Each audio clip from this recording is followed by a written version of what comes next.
We are back for another great edition. Okada and me are back to the table to talk some wide receivers and running back vets today for a little are we in or are we out? And I like to do this exercise to kind of get different perspectives. Now, Okada, we like to agree on most things, but then there's some things where there's certain players that we just don't see eye to eye. And I think last week's episode kind of displayed that. That is true. Listen, there's a lot of things, to understand or not understand properly about these players, and sometimes I'm going to miss them, and sometimes you're going to miss them. And so the other guy's job is to help correct the straying of the sheep here and get us on the right track. I hope. Yeah, man, because look, the fantasy streets, they have a voice too, and they're watching us and listening to us, and they're very loud about some of these players that we're going to be talking about today. So it's like, okay, let's iron it out. What are the fantasy streets saying? What are we saying? And how are we feeling? But of course, we need to start with some fantasy news to keep the people updated and in the loop of what's going on. And I don't know if you saw this on the timeline, but there's been some concern or worry about Malik Neighbors with this toe injury. I don't think that it should be that big of a deal. No, he should be ready for training camp. From everything that we're hearing specifically on Neighbors and this injury, it doesn't sound like it's a big deal. It's early on. There should be time to recover. The one thing I will say is that these toe injuries are some of my least favorite to hear, if not my least favorite to hear, besides hamstring. Hamstring's number one, obviously, and concussion, if you count that. It's not. I'm about to say the order goes concussion, hamstring, and then toe. It sounds crazy, but you would think the knee or ACL would be up there or shoulder injuries, but no, it's the toe coming at 3. Because with those ones, we know what's going to happen. If it's an ACL, we know what's happened. This guy's going to miss X time. He's going to come back. He's going to be a little slow, and then year 2 will be great. We have a lot of data on that stuff. The data we have on these toe injuries, turf toe type stuff, they always seem to linger. They always seem to crop back up, and it kind of makes sense, especially for a wide receiver. You're out there slamming your feet down on those toes, pivoting a lot. It's the kind of thing that I feel like can get re-aggravated kind of easily. So I do not like hearing the word toe connected to the word injury connected to a wide receiver. Yeah. All that being said, am I going to change my ranking on Malik Neighbors because of this? Where he should go in drafts because of this? No, probably not. Maybe if I'm, if I was tied between two guys and if they were back to back and Neighbors was one of them and the other guy's perfectly healthy, this is a tiebreaker. But other than that, I'm not freaking out completely just yet. It's just something to keep an eye on because it's a toe. Yeah, you know what? I'm not worried right now. If I hear this again, then all right, let me look a little more into this. I might have to adjust the rankings. But now it's June. It's literally summer just started. Training camp is far away right now. Okada, I'm not really tripping out about this. And you hit the nail on the head with the toe injury. I honestly want to move it up in the ranks of concern where it goes to number 2 over the hamstring things, because I feel like you talked about performance of pivoting, putting your foot in the ground and being elusive and being a guy that is Malik Neighbors' profile. I don't want a limited Malik Neighbors going in the first 5 picks of the draft. I kind of have to move him down in a way if I hear about this again. So it's one of those things that it's on the radar. We're not adjusting. We're not freaking out right now, people. We're just on the smooth sailing of just all right, Malik Neighbors, he should be ready for training camp. Let's monitor during that time. Now, just for fun, as a temperature check, and I know you're probably a little biased on the first guy, but I'll ask you anyways. So he's currently going in a little gap between Puka Nacua and Amon-Ra St. Brown. Mm-hmm. Would you move him below Amon-Ra because of something like this? Was he already way behind Puka for you, and this doesn't really change anything? Does that seem about right? So in my rankings right now, which I'm going over because obviously training camp is on the way and then these rankings will change, but I actually have Neighbors above Puka. Amon-Ra will be the third man in that group, being that he just had that knee injury. Well, not knee injury. He just had some cleanup in the knee over the summer. Now with with that being said, and known with Ben Johnson out of the building, the whole culture change of, the Lions right now, they're shifting through. That's where I have Amon-Ra right now. So I could see Puka and Neighbors, in August. I'll be flip flopping them in the rankings. Uh-huh. I want a piece of both of them, this summer. So it's like I'm not gonna go max, shares on Puka and fade Neighbors at all costs when they're right there back to back in ADP. It's like I kind of want a piece of both, but you have question marks on all three players that we named. I mean, Amon-Ra with the knee, I just said, Puka with his injury history, and now this toe that we hope we don't ever hear again. So that's just how I kind of have it laid out with that. Checks out. All right. So I definitely want to shift and stay on the same page at the Rams since you mentioned Puka, but Kyren Williams, man, he's been, on my ish list, for real life purposes, not fantasy. He's been amazing for fantasy. He's an RB1.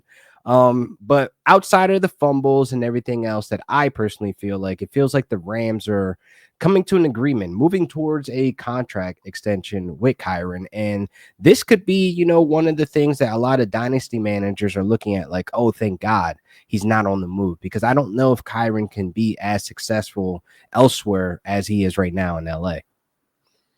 Yeah, I had Kyren Williams as a sell in one of the FTN moves to make specifically for that reason, because Mm-hmm. Sean McVay's running back one is one of the best values spots you can find as a fantasy football player. And if Kyren were to go somewhere else, I think it would be detrimental for his dynasty value. So if he does sign a long-term contract here, I think that's probably a best case scenario, and I think Kyren bumps up in the dynasty rankings a little bit and probably falls out of my sell category to some degree. I also do have concern about kind of his size and lack of explosiveness compared to the volume that he's had, and I think that volume might come down a little bit. That we might specifically see that in terms of 2025, because if they weren't going to extend him, they might run him into the ground. And if they do extend him, maybe they won't do that. So I wonder if maybe this is kind of a tiny knock in redraft. But for dynasty purposes, I think it's definitely a good thing. You want your running back to sign a second contract, A, with a team that drafted him, and B, for it to be the Rams and Sean McVay. So that would be a big win if it happens.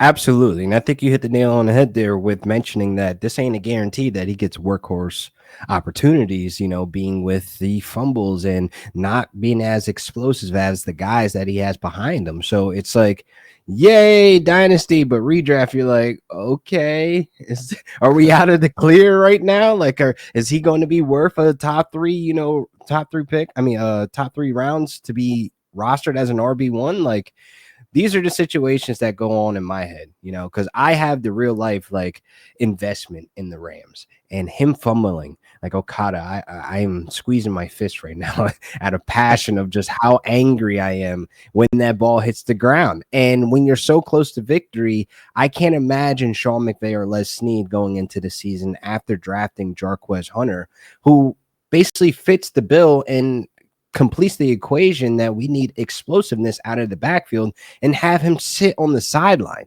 I just don't see that being a reality for Kyren. So, the moving towards a contract extension is great. Gives him security that he'll be involved in this offense. But I think we'll start adjusting his rankings as we get closer to August to see how this workload pans out. But let's transition to some not too great news for Jordan Addison with his DUI date set for July 15th. And that is right around the corner, Okada, where we may get an answer on what Jordan Addison may be facing. Because if this gets wrapped up in July and we're headed towards training, we're in the midst of training camp heading towards the season. It's like, okay, so where do we drop him in the rankings? Like, is this concerning to you? It's a little bit concerning. It's not like, oh my gosh, Jordan Addison's undraftable or knock him down 6 rounds kind of concerning. But and I'm by no means a legal expert. I am a fantasy football expert, call it an NFL expert, I suppose. Legal expectations, not my forte.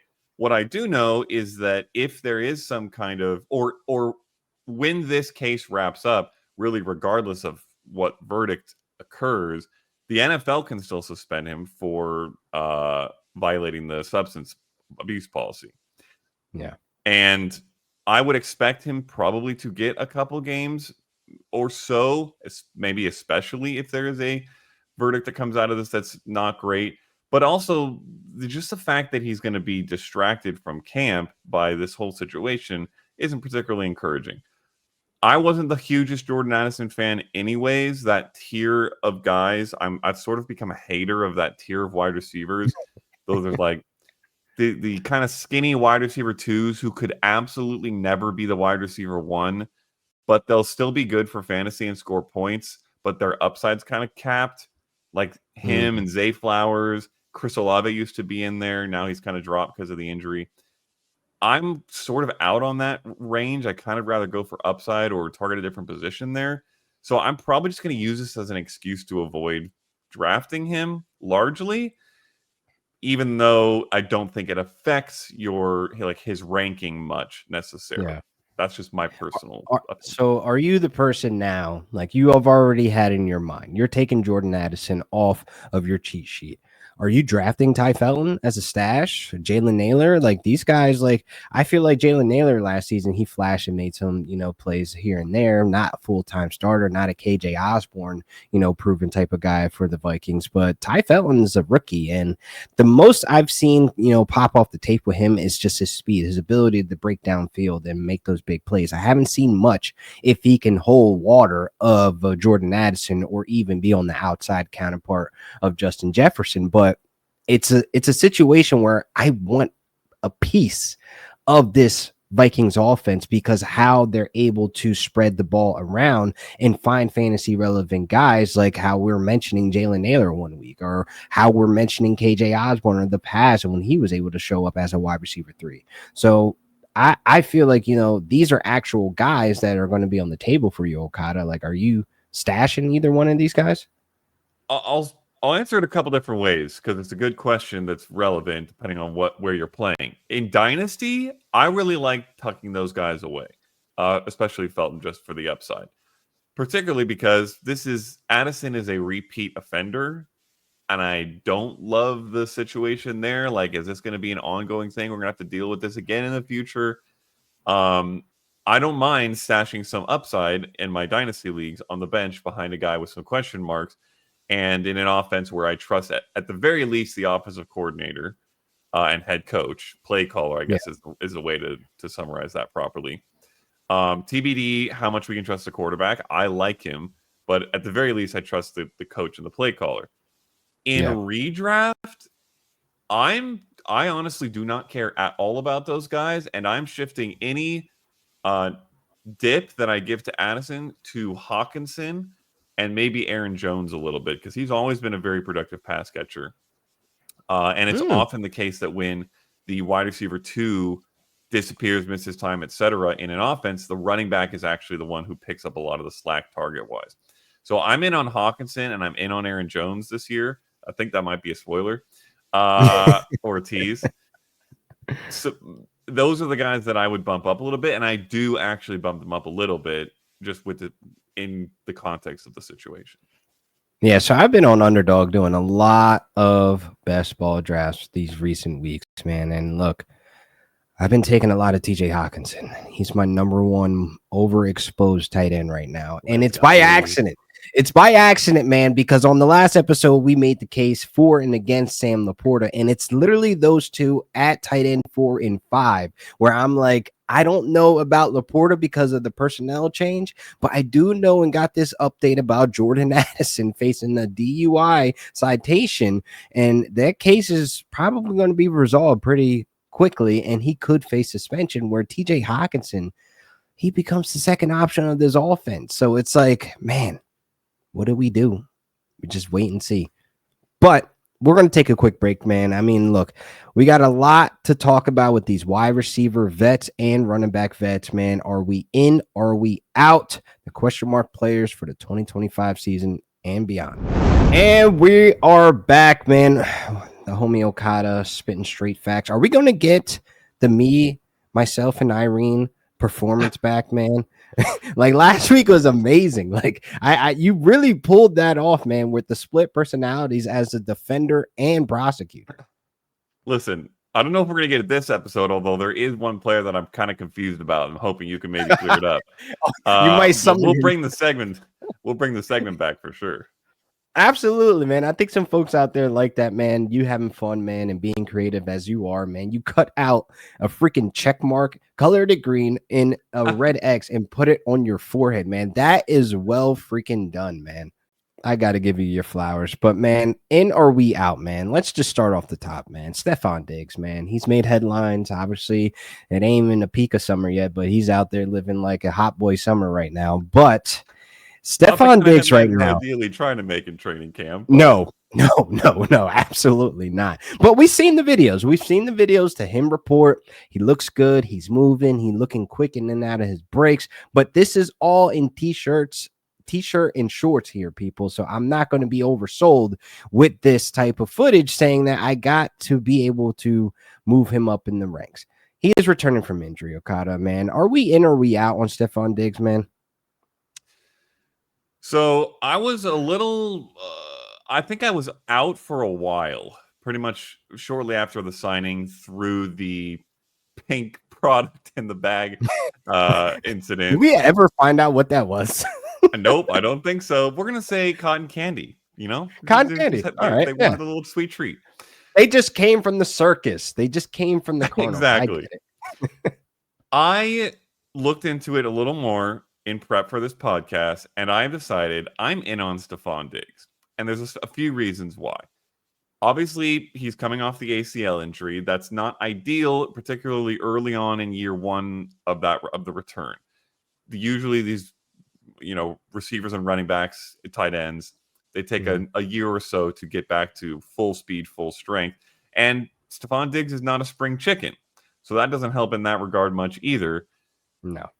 However, for me, it is less of an efficiency question. And by the way, Stephon Diggs is just a very good wide receiver. So even 70% of Stephon Diggs is still not bad in terms of NFL leading receivers go. But for me, this is a volume thing. I do Yeah. not see any world in which Stephon Diggs does not see 100 plus targets, maybe much more than that, as the lead receiver in New England. 4 straight seasons with 150 plus targets for Diggs before he missed 9 games last year. And he was on pace for 136 targets as the wide receiver 2 behind Nico Collins, who is a stud wide receiver 1. Or maybe you want to call him the 1B behind Collins 1A. Regardless, there was another stud there, and he was on pace for 136 targets. He's always in that range. And now he's on a Patriots depth chart that has diddly bupkis else to throw to. Diggs is it. And I say that as a Kyle Williams fan and a Travion Henderson fan. Like there are some players with talent that they have added, but they're not going to threaten Diggs, I don't think, for the target lead in this offense. And that means he is well on his way to triple digit targets. He has not finished worse than wide receiver 18 in PPR points per game in 6 years. Last year, Demario Douglas was the wide receiver 47 as the leading receiver for New England on Crazy. 87 targets. The wide receiver 47 on 87 targets, and that guy's name is Demario Douglas. You're telling Pop me that Douglas. even pop. You're telling me that even slightly hampered off the ACL Diggs isn't better than Douglas and isn't more likely to see close to double that target count than that target count? I don't think it's possible. I think the volume is key and king here for Diggs, and there's no way he doesn't return value because his ADP is so low right now. So let me throw a bone in there real quick, and he's not on All the right. rundown. So I what I'm hearing is that you're in, which again, I'm in. I hear you. Now, would it be Stephon Diggs or Brandon Ayuk? Please explain to me the difference in their situation because, like, who would you rather take off the draft board? That's very interesting question because I'm kind of been a little bit out on Ayuk recently. I didn't do the full breakdown for him for redraft, like I did for Diggs in prep for this show, but I did do some research on him as a FTN moves to make article. Check out that column, guys. It's good stuff. Not biased. And I did not like what I Right. found. Yeah. So I'm kind of out a little bit on Ayuk, and I'm in a little bit on Diggs, and the ADP is close. So for me, it would be Diggs over Ayuk. And So for the record, The reasoning is that Ayuk, I do not feel confident about the volume. There is a Jawan Jennings. There is a Ricky Pearsall who's ascending. There is a George Kittle. There is a CMC. I wouldn't be surprised if all of those guys saw as many or more targets than Ayuk.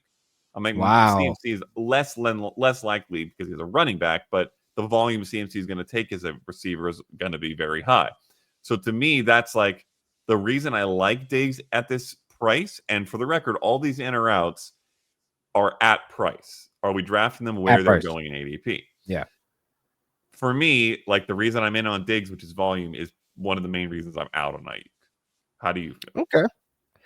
That is true. I could see Diggs seeing a lot more volume than IU because there's less people that can threaten his talent. But therefore, you have utility over there with the 49ers where you have Kittle that has his role stapled. You have Jawan Jennings who's ascending to be third in Jawan, they like to call him. But I do see, Ricky Pearsall carving out some type of role to where he could be fed targets and make an impact. And again, Ayuk's returning back from a serious injury, man. And he had that slow start because of holding out and he was cold. Like, we haven't seen the best of Ayuk in probably over a season and a half now. So I'm looking at this situation like he may be the guy that needs to work back to get that staple in that offense where Stephon Diggs, he's the new guy in town. He's fresh off the boat with pink cotton candy. Like he's the guy that's going to be fed, like I'm just looking at this situation where if I'm looking for a wide receiver 3, because this is the wide receiver, dead zone where I think it begins. This is where I want to get proven guys, and I want to get guys who are going to see volume.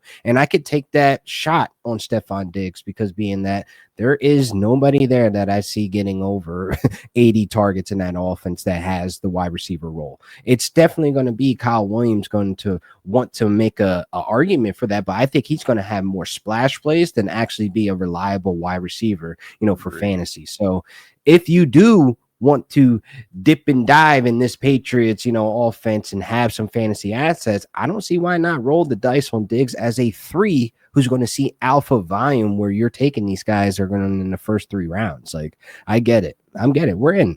All right. Yeah, we can agree on that. And one thing I'll add to there too, just based on what you said at the end, I feel like a lot of people are in on Drake May. A lot of people like Yeah. Drake May for this year. And there's a little bit of rushing upside that's baked into that. Like he adds a little bit of rushing for fantasy Yeah. that's nice. But let's just hope that O-line is a little bit better than it was last year, yes, because well, that's that's not why hard he to was running. do. He was running for his life. Like, the rushing Yes, upside true. is there for, he has that ability on the utility belt, but I don't want him rushing like how he was rushing last year because of that O-line was just god awful. Those are scramble yards, people. Those aren't like designed runs. This isn't like Drake May running out of the pocket on some Kyler and Lamar Jackson. He was running for his life. For his life. Like, that's the issue there, like, with that offensive line. So hopefully we're getting a better, version of that where Drake May could sit back and launch those things to Kyle Williams and Stephon Diggs. I think it can happen. I'm in. It can happen. It's yeah, we'll see. We had to put a hope and a prayer, for that offensive line. But next up, man, it's like one of those situations where you look at the rundown, you want to do prep, and then I feel like I was trolled on this one. I feel like I was like, let me do prep, and then I'm like, the second guy, Cooper Kupp is on the board. Ooh. Redraft ADP right now, 8th round, wide receiver 49. Dynasty, the wide receiver 58, respectively. We've seen the decline of Cooper Kupp, so we know why that's that. Now, Cooper Kupp in the 8th round is interesting. Now, there's a narrative that some folks are out there saying that he's playing with revenge. He wants to get back at McVay. And that's cool. That could be your moral compass of being, going into the season as a motivator. But I don't know if we've seen Cooper Kupp, bounce back since that 2021 season. So, Okada, are you in or out on Mr. Cooper Kupp? So, Kupp's the guy that I feel a little confused about. And I would ask you to clarify things for me, but I know you hold some deep bias against Cooper Kupp. However, I also know you're a mad professional and can separate that on this show and give me the bare truth. Here's where I'm at with Cooper Kupp. I kind of feel like it's a little bit of a push to where I'm not out. And if I'm looking for a wide receiver in this range, and a couple other guys maybe that I like a hair or two more than him are gone, I think it's likely that I will draft him. That being said, I'm not looking to draft him. I'm not targeting him, and I'm not super excited about him. And it's because the history is getting a little bit tiresome on him. He has not played more than 12 games since 2021. Yikes. That's starting to, I don't like to use the term injury prone. That's starting to borderline on injury prone. It's getting a little hairy, and he turns 32 years old on this coming, or last Sunday? This Sunday or last Sunday? I I did think it not was say last happy Sunday. birthday. Yeah, happy I did birthday, not. Cooper Kupp. Nope, I did Unfortunately, it's not not say that it. happy of a birthday for an NFL player because he's 32. That's getting up there. We talked last show about how I think he's going to have to split slot time with JSN. I think it's likely Kupp sees a little bit more just because of that. He's older and Yeah. needs help getting open a little more than JSN, but he's not going to dominate, I don't think, the slot because JSN is so good there and fits there very well. And I think Kupp will suffer on the outside trying to get open. And that's, not to mention that I think Seattle's going to be a run first team. I don't Yep. particularly trust Sam Darnold to produce multiple stud receivers in this offense. So for all those reasons, I'm not excited. That being said, the price at wide receiver 49 is insanely low. And all the guys in this range also have tons of question marks. You've got Brandon Ayuk, who we brought up and talked about. You've got Darnell Mooney, Emeka Ibuka, whom we don't know how many targets he's going to see behind two studs. Michael Yeah. Pittman, whose quarterback maybe can throw the ball as well as I can, but maybe not. All these guys have big question marks. So largely speaking, I think ideally I'm just not targeting a receiver in this range. But if I'm on the clock at like the very end of the 8th round and he's there and Jaden Higgins is gone, who I'd rather have, I think there's a good chance I will take Cooper Kupp. And I will say this as a very specific example of putting my money where my mouth is. I'm in a best ball underdog draft right now, and I had Marvin Harrison Jr., and I was waiting for Kyler Murray. I tweeted about this. I'm a little bit tilted right now, Laquan. I'm not going No, to lie. I saw that. I'm about to say, how you feeling? I was waiting on Kyler Murray to get the stack, and I was looking at the guy ahead of me who was taking forever to draft, and I was glancing at his roster, and I realized he had Trey McBride. And I was like, gosh darn it, he's going to draft Kyler Murray, isn't he? And he did. He sniped the pick ahead of me. And so then I was sitting there like, what am I going to do? I got to find my rebound opportunity. And I looked at the ADP and I was like, you know what? Cooper Kupp's there. And I think he's probably going to see 90 to 110 targets, somewhere in that range. That's pretty good, I guess. And I drafted him, and I think he'll have some good weeks. So I'm not excited about him at all. But at this price, I'm like, sure. So I call it a push. I'm not super in or super out. Feel like I know where you stand, but give me I'm your out. I'm Yep. out. I'm out. I'm out. I'm out. I'm out. I'm out. Yep.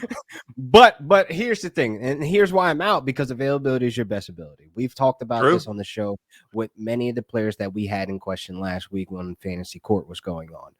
I cannot put any eggs in the basket for Cooper Kupp this season anymore, and that's not because I'm being a biased Rams fan. It's because, man, your last season fully healthy was 2021.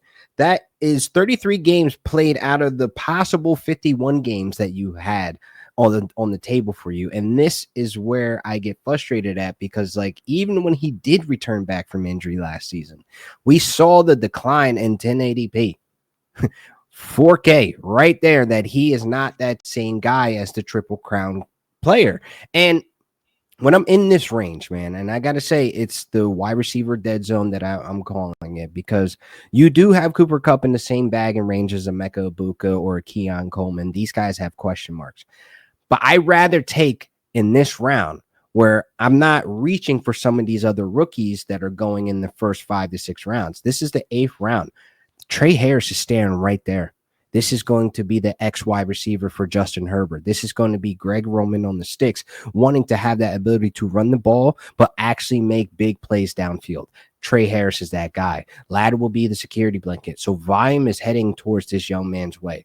I have no fear about Mike Williams. Please don't mention Quentin Johnson's name ever again. This is not a Quentin Johnson podcast. Okada, we can agree on that, right? Like, come on, like, Yes. what are we doing? So how I look at this is that Cooper Kupp brings way too much risk rather than getting the reward that we're still living in the past of what the production that he has put on the table. Not I, because the Seahawks, again, they don't even have an identity on offense right now. I don't want JSN splitting time with Cooper Kupp. I don't want Cooper Kupp primarily playing outside on the perimeter because it's like he's not that guy you could throw in motion anymore. We saw Puka take over that role. We saw Robert Woods, intermittently swap roles with Cooper Kupp playing that Z motion. Cooper Kupp needs to live and breathe out of the slot to be productive, and if that's not guaranteed on the table, I have no reason to take him. I did not expect any less from you. I appreciate the candor. I didn't bash him though for being a traitor.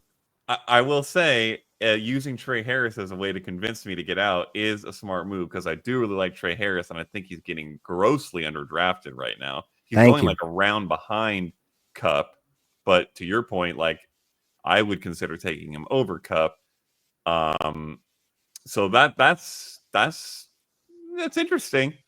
Yeah, I still think I might take him every now and then, but I'd rather not get too overexposed because if it ain't Trey Harris, then it's Jaden Higgins. I'm taking one of them. I love Jaden Higgins. I'm smashing over all these names that we just used. I love Jaden Higgins. You seen the tapes? You seen the minicamp film? Like that boy is out there all hand, I should say, because the one hander he had on the sideline that's just 1% of this guy's power. And I say power because he's one of the most physical wide receivers out there right now. And he has that size and speed to be able to do the things that you're seeing him do. So, whoo, boy, we can go on the Jaden Higgins rant, me and you, man. But we're going to keep this train moving, man. And the next guy where I think we can agree, like I think this isn't a spoiler, Deebo Samuel, all right?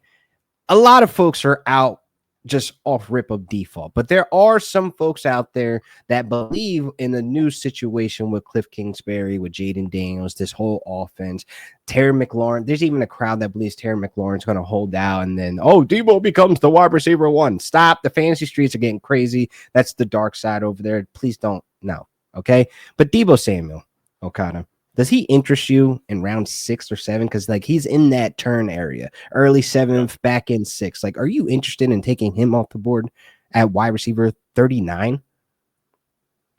Somehow, a lot of these guys, and maybe because I've written like a dozen moves to make columns now, but a lot of these guys have shown up in my moves to make column over at FTN, talking dynasty buys and sells. And there is some degree to which that colors my opinion in redraft as well. But sometimes it's not so much the case because redraft and dynasty are different. For Deebo, I was in on him as a buy in dynasty. I am in on him for redraft. He had a down season last year. It wasn't great, but he's done that twice before. And the subsequent year, he bounced back big time, both times, to finish as a top 12 wide receiver the successive year afterwards. So I don't think we can put too much stock in these down years for Deebo Samuel. And it's a little bit of a mixed bag, like the reasoning. Sometimes he's dealt with injury, but also he's just like a very unique player. And the way that offense and scheme plays out in any given year and the other personnel that's there, I think it can have more of an effect on him than it might have on a more prototypical wide receiver. And like you mentioned, the people who are saying, Deebo might become the wide receiver one. No, he's not going to ever become the wide receiver one because that's not who he is. But that's not what we want for him necessarily. What we want is for him to be that weapon, that unique, very unusual, pretty much one of a kind offensive weapon who gets a bunch of screens and a bunch of rush attempts potentially even. So now, to me, he is the clear wide receiver 2 for Jaden Daniels, which is a pretty nice spot to be in. That's a pretty nice quarterback. And a perfect weapon as well for Cliff Kingsbury. This is a great offensive mind to use Deebo's skill set, in my opinion. Last year, Jaden Daniels in his rookie season threw the 6th most screen passes per game in the NFL and had the 2nd highest completion percentage on quick throws. both of those things fit Deebo Samuel's skill set really well. I also think there's a good chance we get a lot of him in open space rushing opportunities where they're looking for a little more explosivity because Brian Robinson and Austin Eckler aren't really those guys anymore. Brian Robinson is between a Spoiler jack and alert. a banger. Austin Spoiler alert. Eckler. Austin Eckler is going to catch a few passes, but that's kind of it.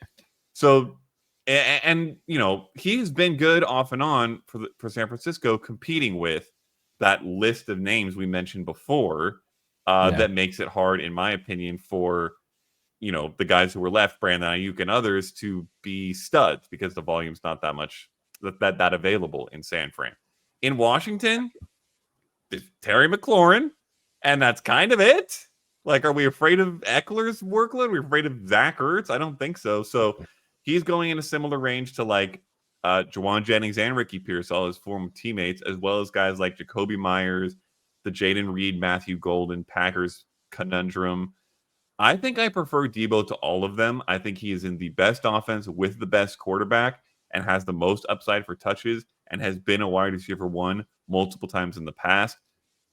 Consider me fully in on Deebo Samuel. I'm drafting him there and higher. Boy, do we disagree. Oh, no. We are out on Deebo. What? Absolutely. Because here's one thing about your angle. Now, you said that they need somebody explosive out of that backfield.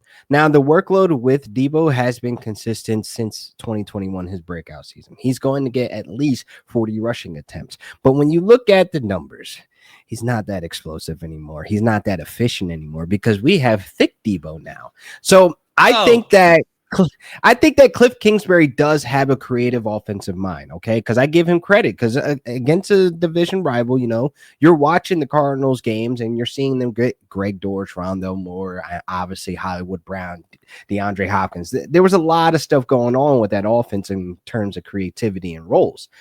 But here's the thing. I don't think we're going to be able to see the product that Kyle Shanahan built up and had be this huge explosion of talent with Deebo Samuel in 2021 having that breakout season.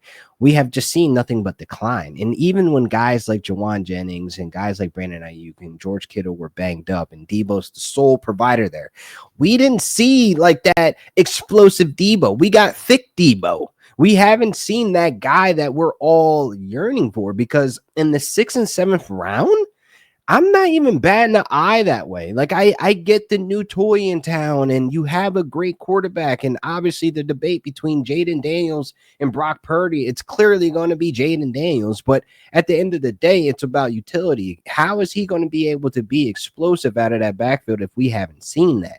How is he going to be that receiving threat that he's never been? Like he hasn't been a guy that I think has a complete route tree. He's quick. He has quick feet. He is durable at times where, he's not running full speed into linebackers, but I do think there's opportunity here for you to pivot to a different position if you're looking for a wide receiver in this range. Even at tight end here, this is where Sam Laporta is going. This is our guy. Like we become the Laporta goats. Like we're part of that like little circle, and I feel like there's just better options. Like I don't see myself taking Deebo off the board, Okada.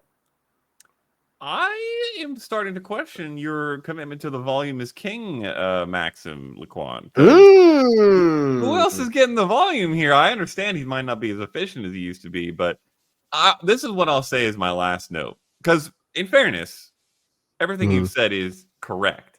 Like, I don't think this is prime Deebo anymore. Now, am I convinced by the one training camp Twitter video that he's one Popeye's biscuit from a tight end or whatever the have been?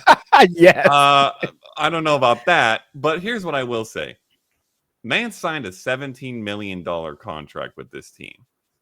They don't do that to have him be a, tertiary 60 target, 30 rush attempt guy. I don't think. Yeah. I think they expect him to be a key weapon in an offense that has Terry McLaurin and very little else of any level of excitement and is run by Cliff Kingsbury and Jaden Daniels, which to me, like Jaden Daniels might be one of the best passing quarterbacks in the NFL right now. Everybody gets excited about his rushing ability and his fantasy upside because of that, but he is an unbelievable passer of the football.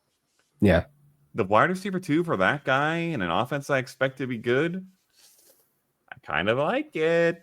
Now let me bring you two roadblocks. Where are the touchdowns coming from? We need touchdowns from Debo to be fantasy relevant because again, I can he's not a wide receiver threat anymore. We've seen I the can tell you lackluster of very his rushing easily. ability. I Where? can Where are tell they you going to come very from? easily where the touchdowns are coming from. They're coming from the Terry McLaurin regression that is absolutely Oh, guaranteed to happen. whoa! This ain't on the rundown. Wait, whoa! Scary Terry taking shots.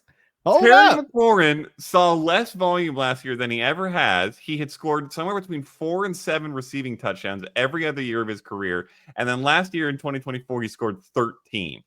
Now, some of that we can attribute to Jaden Daniels, but Yeah. that volume does not equate to that touchdown level by any means. His touchdowns are going to come down, and they're going to swing right over to my boy Debo. There we go. That's where we're Oh getting. my Let's go. God. We'll see. We'll Wait, but you see. had Because another again, roadblock. oh, the other roadblock. Now, when you come to rushing, like the rushing upside, the duality of with him. Yeah, Okay, I see Austin Eckler. You could still dump it off to him as a screen. You could still dump you it off can. to him. He was very You can. serviceable last season. Brian Robinson, he has a nose for the red zone. Like that's kind of his job. That's his role. Spoiler alert. Look, Okada is spoiling. Like for folks that are listening and not watching, his body language every time Brian Robinson comes up, he's spoiling the next segment. Okay, like geez, chill out, man. My guy getting I shot. love Brian Robinson. Mm. All right, yeah, there's a joke there. I'm just gonna let that bus go by after what I just said. But anyway, the roadblock is the rushing upside for him that makes him such a fantasy asset, and I just don't see that being that when you have a running quarterback and two running backs who've been serviceable. I'm not gonna say they've been great; they've been serviceable out of that backfield. And if they wanted to change or address the run game, they would have taken them in the draft with this deep running back group. They didn't do it. So that's my issue here with Debo. Here's what I know, Laquan. We're only 4 episodes into this podcast together. However, Yeah. we need to come up with some sort of bet system, and we need to lock this in as our first bet. Debo Samuel over under something. We'll Over lock under it in. We'll figure out the stakes, and we'll lock it in. I don't know what the look, stakes are yet. we're both in LA, man. Like it has to be This some is food, true. man. I am looking for a good like Korean barbecue spot. So it'll be Oh, Korean barbecue dinner on you, and then it'll oh, be on me if we end up, losing whatever. okay. I'm easy locked in for me. Korean barbecue is one of my favorite things in the entire world. So Oh, okay. I'm new to the scene. I've had a good okay. one. Yeah. Miss Kim's Okay. barbecue over here by my spot. It was good. So, shout out to them. And they become daily rotation, not daily, weekly rotation. I kind of want to eat it. Do we want to say top 40 half PPR? No. I want to get very specific here with this because I Ooh. think the roadblocks that we're hitting on. So I think Debo, right? Let's get it down. So Debo, I think will have less than 30 rushing attempts. Okay. I think Debo will have total touchdowns, like this is catching and rushing, whatever. He will Mm-hmm. have less than 6. Less than 6. Less than 6. So you're Yep. saying 29 and a half rush attempts and 5.5 total touchdowns. Correct. I will take the over. All right. Okay. This is documented. This is documented. This is time stamped and everything, Let's man. I go. think Debo is not the D. Like, I think this is going to be a situation where you see a guy come in, get paid. This is the Allen Robinson experience all over again. And I know that was a train wreck for the Rams. Like, that's a very harsh comparison, but that's the most recently burned in my brain of where I was in on a guy that had a similar ADP, if I'm not mistaken, at the time, where there was some risk where I don't think we're going to get that product that we've known and love, man. It just is what it is, man. But we spent most of the time on Debo, and we have one more guy. And let's take a quick break, man, and come back and finish off this wide receiver vet. Are we in or we are out? And we are back to finish this off, man, because we have another segment for the running back bets to get into. Are we in or are we out? This is at cost at ADP. This is today's basically ADPs. Obviously, this will change as we get further into July and August. Preseason camp reports. I cannot wait for training camp. But man, our last guy. I think we can agree on this one. I thought we was good on the last one, Oh but boy. obviously we were just split brain on that Now one. I'm But scared. DK Metcalf, fourth round. Let me emphasize on that. The fourth round. Okay. Wide receiver 25, DK Metcalf. Are you in or are you out? I'm concerned, Laquan, because the way you were emphasizing fourth round suggests to me that maybe we're on a different page here. Listen. Oh, God. With Aaron Rodgers at the helm last year in New York, Garrett Wilson saw 154 targets, and Devontae Adams saw 114 targets in just 11 games with Rodgers after being traded. That was nearly 20 targets a game just to those two guys over the course of the season. Aaron Rodgers is now the quarterback for DK Metcalf. Now, the offensive coordinator for DK Metcalf is Arthur Smith. Trust me when I say, I hate the guts. Boogie. I hate Arthur Smith's guts. Everyone in fantasy hates Arthur Smith's guts. He is not good for passing games. I will be very transparent with that. I looked it up. His time as play caller for offenses, he has ranked like bottom 4 in the league almost every single year. It is not pretty. However, Laquan, there is no one else to throw to in Pittsburgh. The corpse of Robert Woods, Calvin Austin III, Roman Wilson. Most of our listeners probably don't even know those guys' names. Jalen Warren, no. Caleb Johnson, a few catches, probably. Pat Freiermuth, no. He's a touchdown catcher, sure. I like him to score 5 touchdowns, maybe. But he's not a target hog. So, yes, there is going to be a decrease in the overall pass attempts in this offense. They're not going to throw as much as Aaron Rodgers did in New York last year. I understand that. However, DK Metcalf is going to see a 25 to 30% target share. Even in an Arthur Smith offense, I ran the numbers on the pass attempts in his offenses. That means around 140-ish targets. When he saw that many targets in 2022, even without great efficiency and just scoring 6 touchdowns, he finished as the wide receiver 16 in PPR. I think he could see a very similar season in 2025. Maybe not that efficient because Rodgers is out of his prime and the offense I don't trust all that much. Maybe he didn't score a ton of touchdowns. Maybe it's just 6. But at this target volume, that still makes him the wide receiver 16 in PPR. He's going as the wide receiver 25 here in round 4. That makes him a value to me. I'm locking in DK Metcalf easily there. Please tell me, Laquan, that you are in with me on this. I am out. Oh my God. I am so out that I am exposed, but anti-exposed of any type of shares of DK Metcalf in 2025. Oof. And this is why, because you hit the nail on the head. There's nobody else there, okay? But I love volume. Volume is king. But this always goes back to that question. How valuable are these targets going to be? Because look, we've seen the decline of Aaron Rodgers on the deep ball, and we know that's DK's profile. He is the deep target. He was number 1 in deep targets last year as per FTN Stats Hub. When you look at the deep target rate for Aaron Rodgers last season, it wasn't great. His completion percentage wasn't great. Now, on the Jets last season, on passes 10 plus air yards, which are basically downfield passes, he had a 39% completion rate. He had 11 and 7 touchdown interception ratio. That's not great. This isn't Aaron Rodgers of the back in 2021, where he had a 14 and 3 touchdown interception on that with a 49% completion rate. This is not Aaron Rodgers of the old, where you have DK Metcalf that only lives and breathes off of that deep ball. That's where most of his production comes from. 52% of his routes were all vertical routes last season. That's majority of what he is doing out there. What else are you doing? So the route tree is limited in a freaking Arthur Smith offense, a low pass volume offense that's just been kind of mid since he's left Tennessee, which was his last time that he had a wide receiver one product in AJ Brown. That's a very long time, Okada. And things haven't changed with Mr. Arthur Smith, the fantasy boogeyman. Like, he hates us. He hears you, Okada. He's everywhere. He's like the freaking Santa, but what is the other one? The bad Santa is the Kraken, the Krampus. That is him.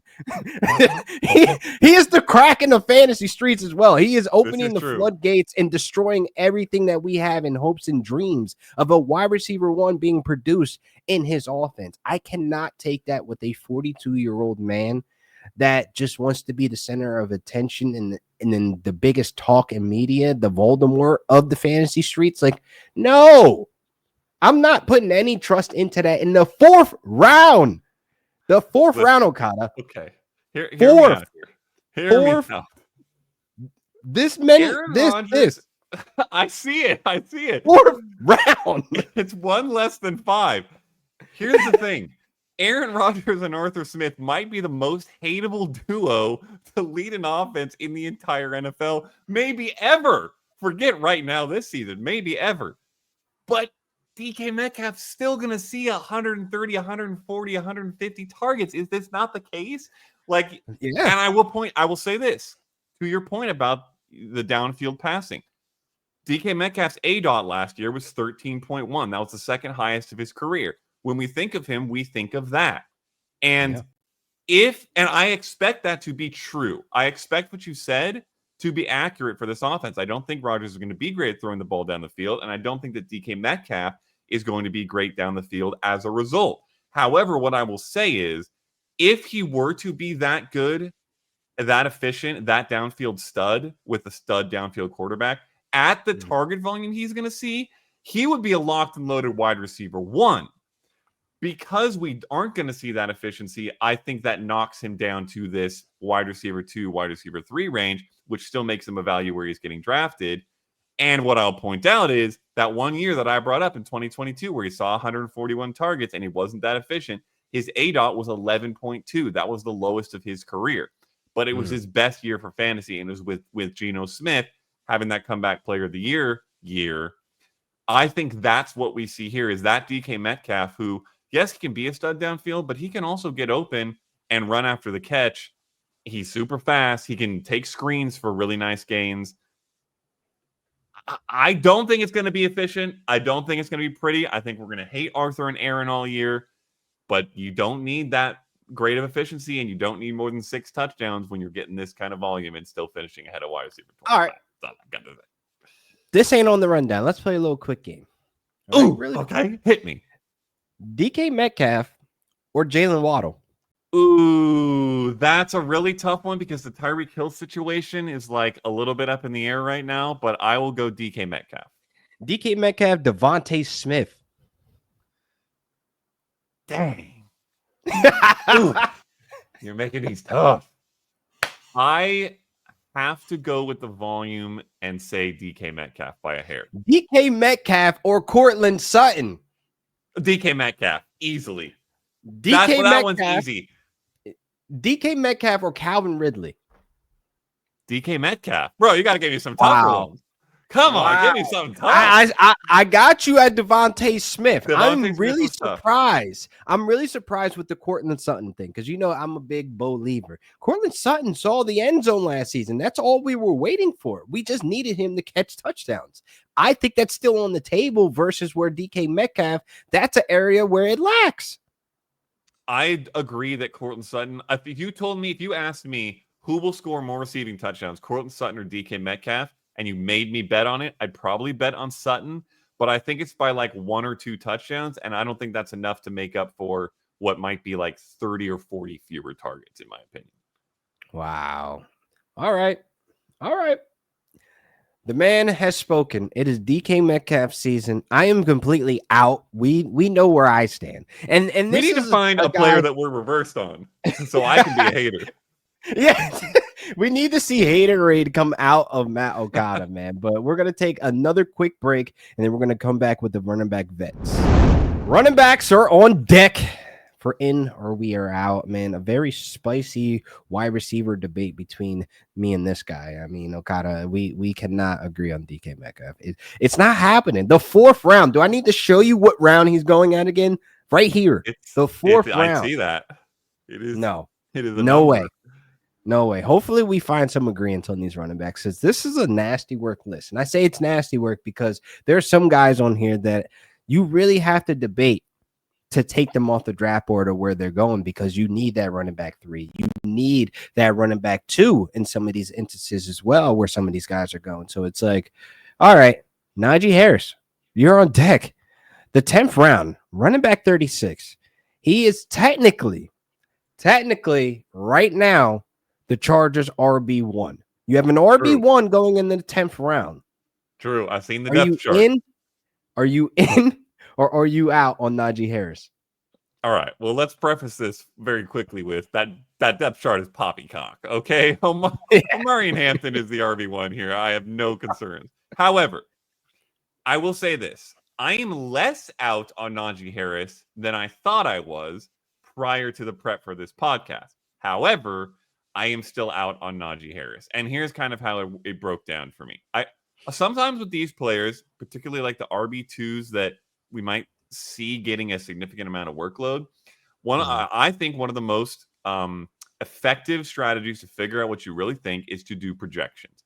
And so I do projections. I haven't finished them for this year, but I do them every year for every player on every team.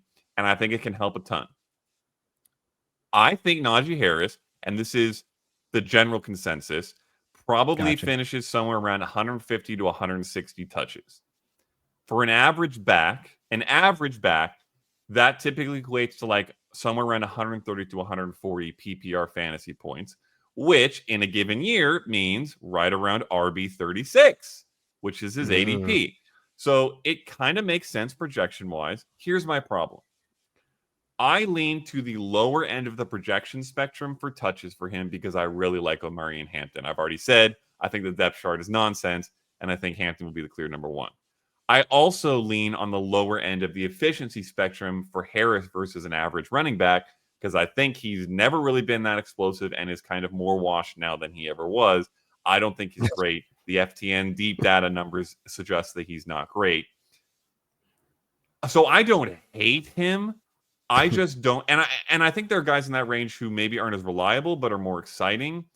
Depending on what your build looks like, maybe Najee Harris is kind of important too. Maybe you've gone 0 RB and he's not a bad 0 RB running back. But for me, I'd rather be avoiding him and guys in his range and going to a different position, maybe getting an Evan Ingram, who I really like at tight end, a Dak Prescott, who I kind of like at quarterback, maybe reaching a little bit on Kyle Williams, who I really like in New England, despite how much I said about Stephon Diggs' volume. I think Najee Harris to me is just like, this isn't a terrible price, but it just does not get me excited, and I lean a little bit below this price. So at this price, I have to be out. Do we agree, Laquan? We agree. I am out. Oh, I am out for certain reasons, though, because, like, let's say you are the believer that, Greg Roman and that Chargers offense are going to run the piss out of that ball. Okay, great. possible. And you're trying to lead with volume. That's not guaranteed when you have a freaking incredible Hulk, a.k.a. Brock Lesnar, behind you on the depth chart. Like, volume isn't guaranteed with that theory. Air quotes that if for the non-video watchers. Air quotes on the. There you go. Oh, I forgot. My bad. But listen, like, I can't draft him here. And I see the appeal because they're going to run the ball. But Najee, like, he's not a bad running back, right? But he's more of a plotter. Like, he's more of a guy that you could just hand the rock to, get us a first down. It's 3rd and 4. We need you. Come in. But he's not the guy that we saw his rookie season where he saw over 70 balls. Like he caught 70 balls from broken Ben Roethlisberger. That's where the PPR upside gave us a boost of why we wanted a guy that's going to be a workhorse, durable, and he catches the ball. But it's been so long. It's been so long since we've seen that. He's barely cracked 40 catches in a season. So it's like, since then, it's like when you look at the 10th round, you want an RB3, you want a guy that's going to be reliable that can come in to fill in for one of your players on a bye or injury. You're going to be having a guy on your bench or having a guy in your lineup that his job is not secure. You're going to be sitting here making terrible decisions in the 10th round where you know the running backs are dry. So you address your RB3 way earlier than you actually need to than the 10th round to not deal with this crap. I am not looking for a running back in the 10th round of the name of Najee Harris. And if I am, I'm going to be rolling the dice on other guys because look, when you look where Najee's going, right? You got Zach Charbonnet on the board. You have Javonte Williams on the board. You have Travis Etienne maybe on the board. You have Bashal Tootin maybe on the board in there. Even Ramondre Stevenson, I would entertain more because it's not even the lock that Travion Henderson's taken on this workload as a RB1.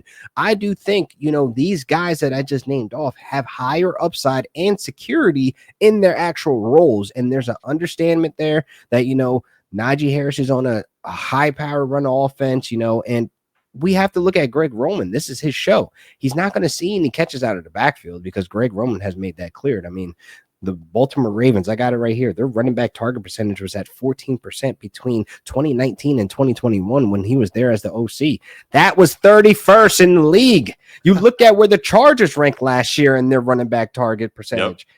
They ranked 31st at 15%. Jesus, It's not there for him. It's not going to be on the table for him to have any upside with a Brock Lesnar behind him.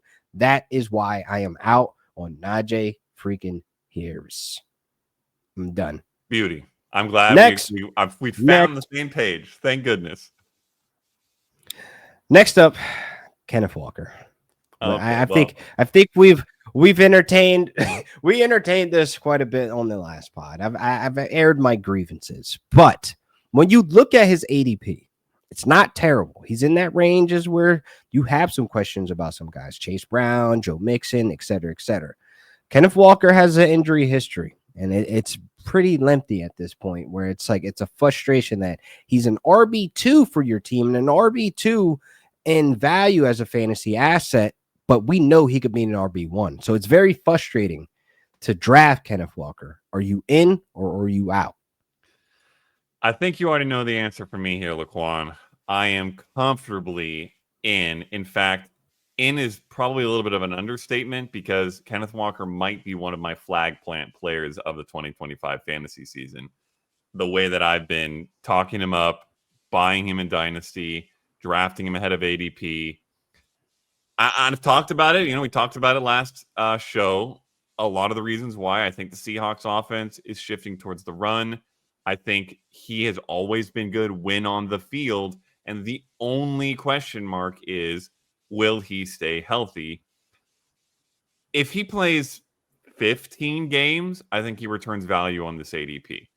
So he can even miss a couple and still do it. If he plays 17 games, he's going to blow this ADP out of the water. He's going to be an RB1, in my opinion. And I will say this, for those who do or do not know, I used to do a podcast with a guy named Matthew Betts, the Fantasy PT on Twitter. You may have seen his work. He works for the Fantasy Footballers now. He's their injury expert. When we were talking about all this stuff, I sent him a text.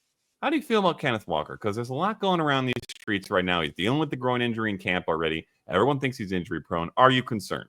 He said to me, I'm not all that concerned. When he tells me he's not all that concerned, I throw the injury concerns out the window for myself, and I tell everybody else that will listen to do the same. Yes, he could get injured. Guess who else could get injured? Every single running back in fantasy drafts. It happens to everybody. That is true. I'm not going to base my whole draft strategy, and I'm not going to completely avoid a value player only out of fear of that injury history that I believe likely doesn't even rear its head. Yes, I'm in on Kenneth Walker big time. Okay. I'm in as well. But under certain Woo! circumstances, Okay. he has to be literally my second running back behind a workhorse. And I mean that like I've Okay. had to draft Saquon Barkley. I had to already draft the Bijan Robinson. So this is like for early round guys where Kenneth Walker is kind of sliding at on that turn. I would have to have that security in me to take this gamble on Kenneth Walker because the dude is talented. He could be the workhorse there in Seattle. And Zach Charbonnet is a great serviceable back that showed up and showed out in times of need last year. But we need to get on track here with Kenneth Walker. And if I'm going to roll the dice here, it's going to be one of those situations I need to have security in my mind. And even probably a couple rounds after that, I need to go in with some type of high upside in a running back like a Travion Henderson to play behind a Kenneth Walker pick that I took the gamble in the early round. So it's like one of those things like it's based on your roster build. How are you going to attack the draft? Are you going to have a pivot plan if A, B, and C doesn't work out and you're left with Kenneth Walker as a guy that have that RB1 upside for a season? If we get 17 games from Kenneth Walker, my God, we're looking at a top 10 running back. Like, seriously, like that's where the talent lies. He's getting catches out of the backfield for all you PPR folks. He's explosive at times. He wasn't last season, but he was a little banged up here and there. But he can be a guy that can handle that workload and find the end zone. So I am definitely in on Kenneth Walker, just on based on certain circumstances. Now, moving on to spoiler alert, you mentioned his name earlier, for the folks that's watching and you've seen the body language when Aaron Jones popped up. I mean, are you in or are you out? I'm in on Aaron Jones. This is an interesting one for me, and it's one that another one that I didn't really know until I really broke it down in prep for this podcast. When we put Aaron Jones on the dock, I was like, man, I don't know how I feel about Aaron Jones. I could see him being really good. I could see him being really bad. He's kind of near the age cliff. What do I actually think? So then I looked into it. He was the RB14 last year in the year he turned 30. He is currently going as the RB29. Yes, he turns 31 this year. That's another year past the cliff. So that should play into things a little bit. His efficiency should drop a little bit. But in fairness, Aaron Jones has room for his efficiency to drop. He has had 4.5 plus yards per carry every single year of his career, including last year at age 30. And over the last 4 seasons, including that last year at age 30, he has averaged 48 catches, 357 receiving yards, and 4 receiving touchdowns per season. That is real nice work in half or full PPR. Yeah. I expect little to nothing to change in terms of this Minnesota offense because I think Kevin O'Connell is what really matters there, and he will make do with whatever quarterback he's given, and I think J.J. McCarthy is actually a good one. I think Jordan Mason will steal some carries and some touchdowns, but not enough to drop Aaron Jones by 80-plus fantasy points, which is what he'd have to drop by to go from RB14, where he was last year, to RB29, where his ADP is. I believe he belongs in low-end RB2 territory, like maybe RB23 or RB24, but that makes him a value where he's going right now. Tony Pollard and another guy who we're about to talk about, so I won't say his name, are going in this similar range, as well as guys like Brandon Ayuk and Darnell Mooney that we talked about earlier that I'm not that excited about. To me, I'd rather have Aaron Jones. This is one of my favorite guys in this dead area, in my opinion, because I think he's shown it year in and year out. The offense is still going to be good. And even if he loses some efficiency because of the age, I think he makes up for it with just how good he's always been and how good this offense should be. So I'm in on Aaron Jones. But I don't know how you feel, Laquan. I'm in as well. Okay. I'm in. We're on a streak. All right. I'm in. You know why? It's not because we share the same last name or anything like that, but I'm in just based on what you said. He is still very good. He is still a very serviceable running back, and he is your last hope. He is your last hope in that running back dead zone to just give you clarity of your running back room. Like if he could be in the 7th or 8th round as my RB3, boy, we're cooking, right? Like Jordan Mason's there, and I think that they traded for him because he played a serviceable role for San Francisco. He played that role to the ultimate level, and that's to be a backup that can come in just in case.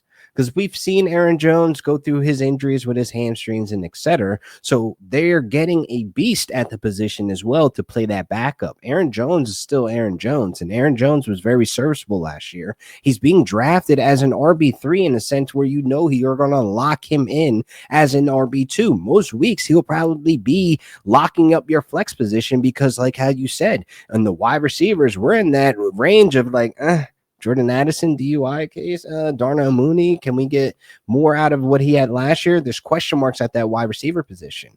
So Aaron Jones is an absolute lock for me. We are in. Look at that. We agree.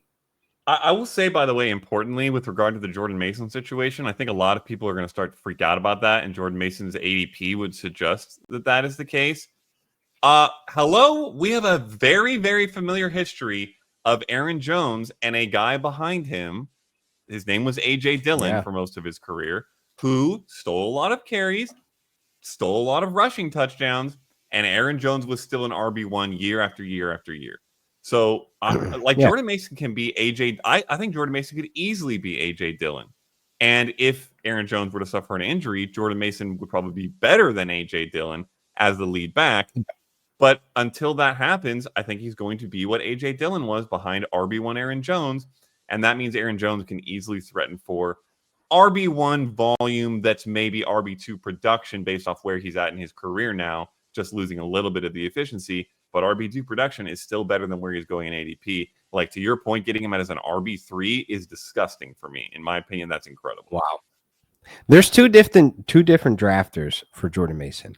I'm drafting Jordan Mason at ADP if I already have 3 running backs. I'm not drafting Jordan Mason trying to be cute and wait to get him as my RB2 or RB3. That would be insane. Like, there is upside with Jordan Mason, but he is a high-end handcuff. Let's make that very clear. Jordan Mason is a high-end handcuff. And I do think with him stealing carries, it will be more efficient than when it was with A.J. Dillon taking carries from Aaron Jones. It might actually help this offense and have this offense be able to be in scoring opportunities a ton where they can both share that red zone and both be efficient. We've seen backfields have multiple running backs still live and breathe with the 1-2 punch in the red zone and both prosper off the touchdowns. So this is a smash here at ADP for Aaron Jones and Jordan Mason. Look, let his ADP keep creeping up to where I'm just like, all right, I'm out, But if he stays where he's at right now, I'm okay if I already have the 3 running backs locked in. So as an RB4, sure, I'll take him at cost. Now our last guy. Spoiler alert again. We've been kind of mentioning and hinting in body language for the folks that are listening. Like, you got to watch us, man. The body language or something very closely you have to watch. I mean, we saw D'Amico Ryans kind of just expose himself with his body language about CJ Stroud and that shoulder, but we ain't going to get into that with this episode. But more so looking at Mr. Brian Robinson Jr. going as RB30 in the 8th round. Okada, are you in or are you out? I could not be more out, Laquan. This is not even like the Najee Harris situation where it was like, I mean, he kind of belongs here, but I'm not excited, so I'm probably not drafting him. No, this isn't even that. I have no interest in drafting Brian Robinson Jr. In 2023, he lucked into an RB21 finish thanks to an unusual production as a receiver. He scored 4 receiving touchdowns, which is not his thing. That disappeared last year because Austin Eckler and Zach Ertz ended up taking up a lot of those short area targets. Otherwise, outside of that year, he's been arguably just as injury riddled as Kenneth Walker, if not more so, but we don't talk about that. He's never topped 800 rushing yards. We don't really talk about that. He scored at an unusually high clip last year and still finished as RB29. I think he has very low upside. He cannot be an RB1. And I think he has just as much risk as other guys in this range, like Isaiah Pacheco, Tony Pollard, Aaron Jones, who we just talked about. To me, those guys all have risk, but they all have high-end RB2 to low-end RB1 upside. Brian Robinson Jr. just does not have that. And not even like if some guys get injured, then he has that. He doesn't even have that, in my opinion, because he's supposed to be the lead back in this offense. And you Yeah. talked earlier about Debo Samuel losing rush attempts to Jaden Daniels. I'm more concerned about Brian Robinson Jr. losing rush attempts to Jaden Daniels. Yeah. Listen, this offense is going to be good. He's probably going to score 6 or 7 touchdowns. He'll have a decent number of carries that won't be exciting or explosive. He's just not anywhere near this for me. There are so many players I'd rather have, both at this position, who I just named, but also, as I said earlier, like quarterbacks and tight ends that I'd rather go for in this range if you've got your running back situation sorted out. So I'm not getting Brian Robinson Jr. absolutely anywhere. I think he's probably the only guy in this column. Let me scroll up real quick just to Spoiler make alert. sure. No, he is Spoiler the alert. He's only in our guy article. in this whole show that I will never draft this season. I think I could find my way into drafting some of the other guys. No interest in Brian Robinson Jr. I'm all the way out. I'm out too, fella. And for Oh, all those exact reasons, so I don't need to even go over that he barely cracked 700 yards each of his seasons here in the NFL. So it's one of those things where it's like I see no appeal. I'm not looking at him at that point in the draft like, oh yeah, this is a steal. I'm like, oh no, I see why you're still here amongst the yeah, running backs that are right. available, and I'm still going to pivot. Like I rather go with a Tony Pollard in this range. I rather go with an Aaron Jones that we were oozing off with a lot of praise on before we got to the subject. So it's more so of like I can't see myself drafting him. I'd much rather wait a little later and get Austin Eckler, who has PPR upside. I mean, again, with Debo there, it does make things a little bit wonky with that backfield, as crazy as it sounds. But I still think Austin Eckler still has utility in what we saw last season, where he still was fantasy relevant. I mean, 11 fantasy points per game. I'll take that. That's okay. I just need him as a flex for when I have a guy on a bye week. So when you have your roles and your RB3s and 4s and 5s or whatever how your roster build is, like they all have to serve their purpose. I don't see Brian Robinson serving his purpose at the maximum value, being that I'm looking for a guy who has RB1 or even RB2 high upside, and that's not living and breathing with him. So yeah, we're out. I'm glad we can agree, and then we could finish the show on a positive note, because that doesn't always often happen. You know how we talked about the rom-coms a few episodes with RJ Harvey Laquan? I feel like this was a classic Yeah. rom-com where we started off together, and then there was that moment where everything fell apart, and it was just rough for a while there, but then we brought it back at the end, and it's a happy ending. Oh, I'm glad. That listen, the rom com a podcast will take that title, man. Because listen, there's some goated ones. Crazy Stupid Love is goated up there, man. We talked about that, and I Facts. definitely think we started off rocky, but here we are, finished on a positive note that Brian Robinson Jr. is the least draftable running back in the Let's go. entire draft this summer. So, folks, please do not waste your picks. Listen, league meetings should be completed. Redraft season is upon us. And look, dynasty folks out there, there's going to be constantly movement and adjustments. We talked about Malik Neighbors with his toe injury, Kyron Williams getting that contract extension, maybe, and what these things may or may not do. So shift. So always stay on your toes. And of course, make sure you subscribe to FTN Fantasy. Go to the website, subscribe, man, and become a subscriber, and head to Underdog Fantasy. Right now, use promo code FTN and get up to 1,000 bonus cash. Let's go, man. Okada. Until next time.